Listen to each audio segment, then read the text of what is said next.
സതീശന്റെ സ്വന്തം ചിന്തയിൽ നിന്നാണ് അത് വഖഫ് ഭൂമി അല്ല എന്ന് പ്രഖ്യാപിച്ചതെങ്കിൽ ഇസ്ലാമിക വിധിപ്രകാരം അഭിപ്രായം പറയാൻ സതീശനെ ആരും ഈ രാജ്യത്ത് ചുമതലപ്പെടുത്തിയിട്ടില്ല. അവരെ പുനരധിവസിപ്പിക്കുന്നതിനോട് ബന്ധപ്പെട്ട് ഗവൺമെന്റ് ചർച്ചകൾ പുരോഗമിക്കുകയാണ്. അതിൽ നമുക്ക് പ്രതീക്ഷയുണ്ട്. നമസ്കാരം. നമുക്കിപ്പോൾ ഇന്നുള്ളത് PDPയുടെ വൈസ് ചെയർമാനായിട്ടുള്ള ടി മുഹമ്മദ് ബിലാലാണ്. നമസ്കാരം. ഇപ്പം ഈ നമ്മുടെ ഈ മുനമ്പം വഖഫ് ഭൂമി തർക്കവുമായിട്ട് ബന്ധപ്പെട്ട് വലിയ വിവാദങ്ങളൊക്കെ ഉടലെടുത്തിരിക്കുകയാണ്. മുഖ്യമന്ത്രി പിണറായി വിജയൻ സമരക്കാരുമായിട്ട് ചർച്ച നടത്തുന്നു, അത് രമ്യമായിട്ട് പരിഹരിക്കാം, നിങ്ങൾ ആരും അവിടെ നിന്ന് കുടിയിറങ്ങേണ്ടി വരില്ല എന്നൊരു ഉറപ്പ് നൽകുന്നു. അതിന് പിന്നാലെ നമ്മൾ കാണുന്നത് VD സതീശനും സംഘവും അങ്ങോട്ടേക്ക് എത്തുന്നു. പിന്നെ VD സതീശനും സംഘവും ആ സമരക്കാരെ തെറ്റിദ്ധരിപ്പിക്കുന്ന പല പ്രസ്താവനകൾ നടത്തുന്ന കാഴ്ചയൊക്കെയാണ് കാണാനിടയായത്. അദ്ദേഹം പറയുന്നത് അത് വഖഫ് ബോർഡിന്റെ ഭൂമിയല്ല. അതുപോലെ തന്നെ കർണാടകയിൽ കർഷക ഭൂമിയിൽ വഖഫ് ബോർഡ് അവകാശവാദം ഉന്നയിച്ച് രംഗത്തേക്ക് വന്നപ്പോൾ സിദ്ധരാമയ്യ 10 മിനിറ്റ് കൊണ്ട് അത് പരിഹരിച്ചു എന്ന് പറയുന്ന ഒരു പച്ചക്കള്ളം കൂടി അദ്ദേഹം പറയുന്ന സാഹചര്യം ഉണ്ടായി. എന്തുകൊണ്ടാകാം കോൺഗ്രസ് ഇപ്പോൾ അവിടെ വന്ന് ഇങ്ങനൊരു ഭിന്നപ്പിന്റെ സ്വരം ഉയർത്തുന്നത്? അതിനെങ്ങനെയാണ് PDP നോക്കിക്കാണുന്നത്? അങ്ങ് കഴിഞ്ഞ ദിവസം ഫേസ്ബുക്കിൽ അതിരൂക്ഷമായ ഭാഷയിൽ സതീശനെ വിമർശിച്ചുകൊണ്ടൊക്കെ ഒരു പോസ്റ്റ് എടുക്കുന്ന സാഹചര്യമൊക്കെ ഉണ്ടായി. അതിനോട് ബന്ധപ്പെട്ട് സതീശൻ പറഞ്ഞത് അവിടെ അത് വഖഫ് ഭൂമിയല്ല എന്നാണ് പറഞ്ഞത്. സതീശന് വ്യക്തമായി ബോധ്യമുണ്ട്, സതീശൻ നിൽക്കുന്ന കൂട്ടായ്മയിലെ ആളുകൾക്കും ബോധ്യമുണ്ട്. സതീശന്റെ കൂടെ സതീശന്റെ നിത്യസമ്പർക്കത്തിൽ പോയിക്കൊണ്ടിരിക്കുന്ന മുസ്ലിം ലീഗ് നേതാക്കളും മുസ്ലിം ലീഗുമായി ബന്ധപ്പെട്ട പണ്ഡിത സമൂഹത്തിനും ഒക്കെ ബോധ്യമുണ്ട് മുനമ്പത്തത് വഖഫ് ഭൂമിയാണ് എന്ന്. അങ്ങനെ ബോധ്യമുണ്ടായിരിക്കെ ഇപ്പോൾ സതീശൻ കള്ളം പറയുകയാണ് ചെയ്യുന്നത്. സതീശൻ ആ കള്ളം പറഞ്ഞതിൽ 2 കാര്യങ്ങളാണ് എനിക്ക് ബോധ്യപ്പെട്ടത്. ഒന്ന്, മറ്റാരെയോ തൃപ്തിപ്പെടുത്താൻ വേണ്ടി സതീശൻ ഉപയോഗിച്ചൊരു വാക്കാണത്. 2, ഈ മുനമ്പത്തെ വഖഫ് ഭൂമി കയ്യേറിയിട്ടുള്ള ഭൂമാഫിയകളും റിസോർട്ട് ഉടമകളുടെ അവരുടെയും അവരുമായി ഒരു ധാരണയുടെ ഭാഗവുമാണ് സതീശൻ ആ പ്രയോഗം നടത്തിയിട്ടുള്ളത്. ആ പ്രയോഗത്തിൽ മറ്റൊരു അപകടവും കൂടി ഒളിഞ്ഞിരിപ്പുണ്ട് എന്ന് സതീശൻ മനസ്സിലാക്കേണ്ടതുണ്ട്. അതെന്താണെന്ന് വെച്ചാൽ, ഇസ്ലാമിക ശരിയത്ത് വിഷയവുമായി ബന്ധപ്പെട്ട കാര്യത്തിൽ ഒരു അഭിപ്രായം പറയാൻ സതീശനെ ആരാ ചുമതലപ്പെടുത്തിയത്? വിശ്വാസികൾ വഖഫ് ചെയ്ത വസ്തു, വിശ്വാസികളുടെ ആ സമർപ്പണത്തിന് ഇസ്ലാമികമായ ശരീഅത്തിന്റെ പിൻബലത്തോടു കൂടിയാണ് അവർ ചെയ്തത്. ആ മതവിധികൾ അനുസരിച്ച് കാര്യങ്ങൾ മുന്നോട്ട് പോകവേ ആ മതവിധിയെക്കുറിച്ച് വ്യാഖ്യാനിച്ച് ഇസ്ലാമിക മതവിധികളെ കുറിച്ചിട്ടും ഇസ്ലാമിക കാഴ്ചപ്പാടുകളെ കുറിച്ചും പറയാൻ സതീശൻ എന്താണ് യോഗ്യത എന്നുള്ളതാണ് പ്രധാനമായും ചർച്ച ചെയ്യേണ്ടത്. നമുക്കിവിടെ സതീശൻ ആ പറഞ്ഞ കാര്യത്തിൽ ശക്തമായ പ്രതിഷേധം ആ കേരളക്കരയിൽ ഉയർന്നു വരും. ആ കാര്യത്തിൽ സംശയമൊന്നുമില്ല. കാരണം എല്ലാവർക്കും ബോധ്യമുണ്ട് അത് വഖഫ് സ്വത്താണെന്ന്. ആ വഖഫ് സ്വത്ത് അന്യാധീനപ്പെട്ടു പോകാൻ ഫറൂഖ് കോളേജിന്റെ ഭരണാധിപ സമിതികൾ കാലാകാലങ്ങളായി വന്നവർ അത് വേണ്ട തരത്തിൽ പരിരക്ഷിക്കാതിരിക്കുകയും അവർ വേണ്ട തരത്തിൽ അത് വഖഫ് ചെയ്ത ഭൂമിയാണെന്ന ബോധ്യത്തിൽ ഇടപെടാതിരിക്കുകയും കച്ചവട കണ്ണുള്ള ആളുകൾ പലരും അതിനകത്ത് കടന്നുകൂടി ആ സ്വത്തുക്കൾ വിറ്റഴിച്ചു പോകാനും മറ്റുള്ളവരുടെ കൈവശത്തിൽ ഏർപ്പെട്ടു പോകാനുമുള്ള സാഹചര്യം രൂപപ്പെടുത്തി കൊടുക്കുകയായിരുന്നു. അത് പരസ്യമായ രഹസ്യമാണ്. ഫറൂഖ് കോളേജിന്റെ ഭരണരംഗത്ത് പതിറ്റാണ്ടുകളായി കൈകാര്യം ചെയ്തു പോകുന്നത് മുസ്ലിം ലീഗിനോട് ബന്ധപ്പെട്ടവരാണ്. മുസ്ലിം ലീഗിനോട് ബന്ധപ്പെട്ടവരെന്ന് പറയുമ്പോൾ മുസ്ലിം ലീഗ് എന്ന് പറയുന്ന പാർട്ടി മുസ്ലിം സംരക്ഷണത്തിനായി നിലകൊള്ളുന്ന പാർട്ടിയാണ്. അപ്പൊ അവരുടെ എല്ലാ തരത്തിലുള്ള സംരക്ഷണത്തിനും ഇടപെടണമല്ലോ. വഖഫ് എന്ന് പറയുന്ന ഫറൂഖ് കോളേജിന് വേണ്ടി വഖഫ് ചെയ്ത ഭൂമി നഷ്ടപ്പെട്ടു പോകാതിരിക്കാൻ വേണ്ടി ഫറൂഖ് കോളേജ് തന്റെ ഭരണാധിപന്മാര് തന്നെ അത് ശ്രമിക്കേണ്ടിയിരുന്നതാണ്. അത് അവരങ്ങനെ ശ്രമിച്ചിട്ടില്ല. കാരണം അവർ പിൻകാലത്ത് വന്നവർ അതൊരു ഭൂമാഫികളുടെയും റിയൽ എസ്റ്റേറ്റുകാരുടെയും പിടിയിലകപ്പെട്ട് അവർക്ക് കച്ചവടം ചെയ്യുന്നതിൽ ഇവര് കൂട്ടുനിന്നു എന്നതാണ് എന്റെ ശരി.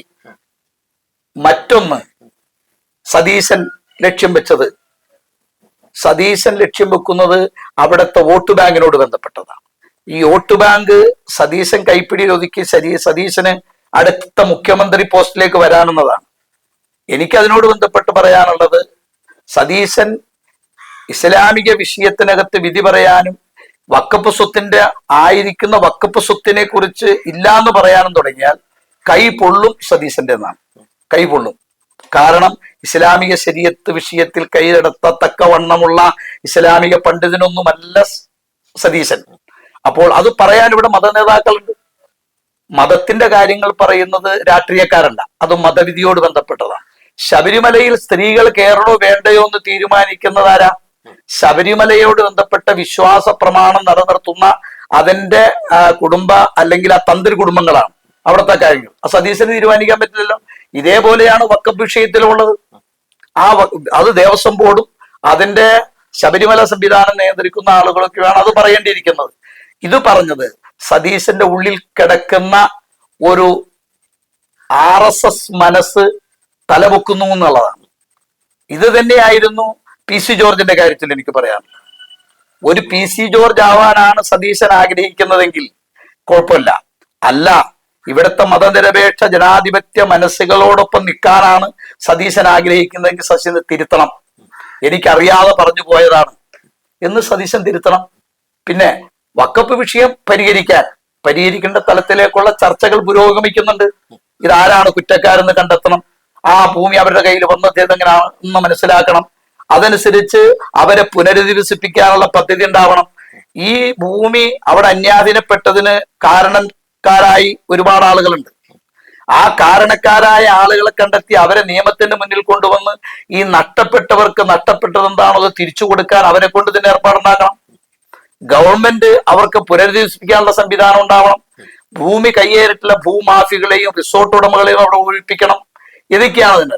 ഒരിക്കൽ പോലും വഖഫ് സ്വത്ത് കൈവിട്ടുകൊണ്ടുള്ളൊരു കളിക്ക് കേരളത്തിലെ ഇസ്ലാമിക സമൂഹം നിൽക്കുമെന്ന് സതീശനും കൂട്ടാളികളും കരുതേണ്ടതില്ല എന്നാണ് എനിക്ക് ഇക്കാര്യത്തിൽ അടിവരയിട്ട് പറയാറുള്ളത്. ഈ സമരക്കാരുമായിട്ട് മുഖ്യമന്ത്രി പിണറായി വിജയൻ ഒരു ചർച്ച നടത്തുന്ന സാഹചര്യം ഉണ്ടായി. ആ ചർച്ചയെ എങ്ങനെയാണ് നോക്കിക്കാണുന്നത്? ആ ഭൂമിയിൽ നിന്ന് ഇറങ്ങി കൊടുക്കേണ്ടി വരില്ല, എന്തായാലും അത്തരത്തിലുള്ള ചർച്ചകളിലേക്കൊക്കെ സർക്കാർ നീങ്ങും എന്നൊരു ഉറപ്പൊക്കെ അവർക്ക് കൊടുക്കുന്ന സാഹചര്യമുണ്ട്. അവരതിൽ പൂർണ്ണ സംതൃപ്തരുമായിരുന്നു. മാധ്യമങ്ങളോട് അവരുടെ പ്രതികരണം അത്തരത്തിലായിരുന്നു. എങ്ങനെയാണ് അതിനെ PDP? അവിടെ ഇപ്പൊ ഈ താമസിക്കുന്ന സാധാരണ ജനങ്ങൾ അവര് തെറ്റിദ്ധരിപ്പിക്കപ്പെടുകയും അവരെ വഞ്ചിക്കപ്പെടുകയും ചെയ്ത ഒരു സാധുക്കളായ ആളുകളാണ് അവര് നിരപരാധികളാണ്. അവരെ പുനരധിവസിപ്പിക്കുന്നതിനോട് ബന്ധപ്പെട്ട് ഗവൺമെന്റ് ചർച്ചകൾ പുരോഗമിക്കുകയാണ്. അതിൽ നമുക്ക് പ്രതീക്ഷയുണ്ട്. ആ വിഷയം രമ്യമായി പരിഹരിക്കപ്പെട്ട് അതൊരു ശരിയായ രീതിയിൽ തന്നെയാണ് പോകുന്നത്. അതാ ശരിയായ ദിശയിലായുള്ളത്.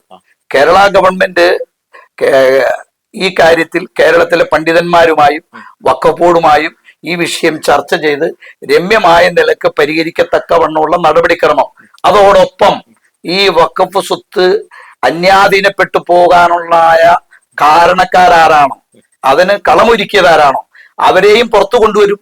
അതിനും ഗവൺമെന്റ് ശ്രമിക്കും എന്നാണ് ഞങ്ങൾ വിശ്വസിക്കുന്നത്. അപ്പൊ ഈ വിഷയത്തിനകത്ത് അടിവരയിട്ട് പറയാനുള്ളത്, വഖഫ് വിഷയം അത് വഖഫ് വസ്തു തന്നെയാണ്. അതിന് ഇസ്ലാമികമായ വിധികളുണ്ട്. ആ വിധികൾ അനുസരിച്ചുള്ള തീരുമാനം ഉണ്ടാവും. ആ തീരുമാനം അനുസരിച്ച് ആ തീരുമാനം നടപ്പാകുമ്പോൾ അവിടെ ഇപ്പൊ താമസിക്കുന്ന ആളുകളെ സംബന്ധിച്ചിടത്തോളം അവർ വഴിയാധാരമാവാതെ ഈ കേരളീയ സമൂഹം അതിന് വഴി കണ്ടെത്തുകയും ചെയ്യും. അവരെ സംബന്ധിച്ച് അവരൊരു അതിജീവനത്തിന് വേണ്ടി അവരിങ്ങനെ നോക്കുകയാണ്, അവർ പോരാടിക്കൊണ്ടിരിക്കുകയാണ്. സ്വാഭാവികമായിട്ടും രണ്ട് സമുദായങ്ങൾ തമ്മിലുള്ള ഒരു വിഷയമാക്കി മാറ്റാൻ ചില രാഷ്ട്രീയ പാർട്ടികൾ ശ്രമം നടത്തുന്നുണ്ട്. ഇപ്പോൾ തുടക്കം തന്നെ അങ്ങോട്ടേക്ക് BJP എത്തി, കുറെ നാളുകൾക്ക് ശേഷമാണ് ഇപ്പോൾ കോൺഗ്രസ് അങ്ങോട്ടേക്ക് എത്തുന്നു. എന്നാൽ ഇതൊക്കെ രമ്യമായി പരിഹരിക്കാമെന്ന് ഗവൺമെന്റ് ഒരു ഉറപ്പ് കൊടുത്തതിന് പിന്നാലെയാണ് ഇത്തരത്തിലുള്ള പല പ്രഹസനങ്ങളൊക്കെ നമ്മൾ കാണുന്നത്. അത് നമ്മുടെ ഈ മതേതര നാട്ടിൽ ഉണ്ടാക്കാൻ പോകുന്ന, അതായത് ഈ ഇപ്പോൾ കോൺഗ്രസും BJPയും നടത്തിക്കൊണ്ടിരിക്കുന്ന ഈ കലക്കവളത്തിൽ മീൻപിടുത്തം ഉണ്ടാക്കാൻ പോകുന്ന വലിയൊരു വിപത്ത്, അത് വലിയൊരു വിപത്താന്ന് തന്നെ നിങ്ങൾ നോക്കി കാണുന്നില്ലേ? നമ്മളതിന്റെ വ്യക്തമായ കാഴ്ചപ്പാടോടുകൂടിയാണ് PDP ആ വിഷയത്തിൽ എപ്പോഴും ഇടപെട്ടിട്ടുള്ളത്, കാണുന്നതും. കാരണം ആ വഖഫ് വിഷയത്തിനകത്ത് മുസ്ലിം ലീഗും അഥവാ അനുബന്ധ ആളുകളും കലക്കവെള്ളത്തിൽ മീൻ പിടിച്ച് രക്ഷപ്പെട്ടു പോകാൻ ശ്രമിക്കുകയാണ്. അതിനനുവദിക്കില്ല. കാരണം ഞാൻ ആദ്യം സൂചിപ്പിച്ചതുപോലെ ഫറൂഖ് കോളേജിന്റെ ഭരണരംഗത്തും ഈ വഖഫ് ബോർഡും കാലങ്ങളായി കൈകാര്യം ചെയ്തു പോകുന്നത് ഇവരെ UDFും മുസ്ലിം ലീഗുമാണ്. അപ്പൊ അതിനകത്തുള്ള കളികളിൽ ഇവരൊക്കെ കക്ഷികളാണ്, പ്രധാന കക്ഷികൾ അവരാണ്. ഈ 95 പാർലമെന്റിൽ ഈ വഖഫ് നിയമം കൊണ്ടുവരുന്നത് കോൺഗ്രസ് ആണ്. ഈ നിയമം തന്നെ കൊണ്ടുവന്നത് കോൺഗ്രസ് ആണല്ലോ. അപ്പൊ നിലവിൽ ഇപ്പോൾ ഉള്ള സംഭവം എന്ന് വെച്ചാൽ ഈ മുനമ്പം ഉപയോഗപ്പെടുത്തി ഈ വഖഫ് വിഷയം പറഞ്ഞ് ഈ രണ്ട് സമൂഹങ്ങളെ അതായത് ഒരു കമ്മ്യൂണൽ ഡിവൈഡ് ഉണ്ടാക്കി അതിൽ നിന്ന് വോട്ട് ശേഖരിച്ച് എനിക്ക് കേരളത്തിന്റെ മുഖ്യമന്ത്രിയാകാൻ പറ്റുമോ എന്നാണ് സതീശൻ ശ്രമം നടത്തുന്നത്. അതിനോടനുബന്ധ ആളുകൾ ശ്രമം നടത്തുന്നത്. ഈ കഴിഞ്ഞ ദിവസമേ നമ്മുടെ ഈ ഹൈബീഡൻ എം പിയുടെ ഒരു അദ്ദേഹത്തിന്റെ അവിടെ ഒരു കോലം കത്തിക്കുന്ന സാഹചര്യം ഉണ്ടായി. വേറെ ഒന്നും കൊണ്ടല്ല, അതായത് ഈ വിഷയം പാർലമെന്റിൽ ഉന്നയിക്കുന്നില്ല എന്ന് പറഞ്ഞുകൊണ്ടാണ് അവിടെ ജനങ്ങൾ കോലം കത്തിച്ചത്. അതിന് പിന്നാലെയാണ് സതീശനും സംഘവും, അതായത് സതീശൻ ഈ എറണാകുളം ജില്ലയിലെ എല്ലാ MLA മാരുമായിട്ട് അങ്ങോട്ട് എത്തുന്നതും പിന്നെ അവിടുത്തെ ആളുകളെ തെറ്റിദ്ധരിപ്പിക്കുന്ന ഒരു സാഹചര്യം ഉണ്ടായത്. ഈ സതീശന്റെ അതേ മനസ്സ് തന്നെയാണല്ലോ ഈഡന്റേതും. ഈഡനും ലക്ഷ്യം വെക്കുന്നത് അദ്ദേഹത്തിന്റെ വോട്ട് ബാങ്കാണ്. വിഷയം തീരുക എന്നുള്ളതല്ല അവരുടെയൊക്കെ മനസ്സിൽ അവരുടെ വോട്ട് ബാങ്കുകളെ ലക്ഷ്യം വെച്ച് സംസാരിക്കുകയാണ്. ഈ വോട്ട് ബാങ്കിനെ ലക്ഷ്യം വെച്ച് സംസാരിച്ചാൽ ആ വിഷയം പരിഹരിക്കപ്പെടില്ല. കാരണം ആ വിഷയം പരിഹരിക്കപ്പെടണമെങ്കിൽ വസ്തുതാപരമായ വിഷയങ്ങളെ പഠിച്ചും ബോധ്യപ്പെടുത്തും കോടതി വിധികൾ പരിശോധിച്ചും ആ വഖഫ് സ്വത്ത് ചെന്ന് പെട്ടതിനെ കുറിച്ചും ഒക്കെ വ്യക്തമായ കാഴ്ചപ്പാടോടുകൂടി ആ വിഷയം പരിഹരിക്കാൻ പറ്റുള്ളൂ. ഇവരിപ്പോ സംസാരിക്കുന്നത് പീഡന്റെ പ്രയോഗവും ഈ വോട്ടിലെ ബാങ്ക് ലക്ഷ്യം വെച്ചുകൊണ്ടാണ്. അത് മനസ്സിലാവണമെങ്കിൽ ഈടന് കുറച്ചുകൂടെ കഴിയും. ഇവിടെ ഒരു കാര്യം ഞാൻ വളരെ വ്യക്തമായി ബോധ്യപ്പെടുത്താം. ഇസ്ലാമിക ശരീഅത്ത് വിഷയത്തോട് ബന്ധപ്പെട്ട് ഒരിക്കൽ മഹാനായ EM ശങ്കരൻ നമ്പൂതിരിപ്പാട്, ഏറ്റവും വലിയ കമ്മ്യൂണിസ്റ്റ് ആചാര്യനായ ശങ്കരൻ നമ്പൂതിരിപ്പാട് ഇസ്ലാമിക ശരീഅത്തിനെതിരെ ഒരു കടന്നുകയറ്റം ഒരിക്കൽ നടത്തിയിരുന്നു. ആ സമയത്ത് മർഹൂം ശംസുലമ EK ഉസ്താദ് അവർ അദ്ദേഹം ശക്തമായി അതിന് മറുപടി കൊടുത്തപ്പോൾ EMS എടുത്തൊരു നിലപാടുണ്ട്. ഞാൻ ശരീഅത്തിനെ കുറിച്ച് വ്യക്തമായി പഠിച്ചിട്ടില്ല, ശരീഅത്ത് വ്യക്തമായി പഠിക്കാൻ മനസ്സിലാവാത്തത് കൊണ്ട് പറഞ്ഞതാണ് എന്ന് EMS പറയുകയും തിരുത്തുകയും ചെയ്തിട്ടുണ്ട്. അത് കാലം അങ്ങനെയാണ്. ആ കാലം നമ്മുടെ മുന്നിലുണ്ട്. ഇത് ബോധ്യപ്പെടാതെ ആരുടെയോ താല്പര്യത്തിന് വേണ്ടിയിട്ടുള്ള ഓട്ടത്തിലാണ് സതീശൻ. ആ ഓട്ടത്തെ പിടിച്ചു നിർത്താൻ കെൽപ്പ് കേരളത്തിലെ മതനിരപേക്ഷ ശക്തികൾക്കുണ്ട് എന്ന് സതീശൻ തിരിച്ചറിയണം.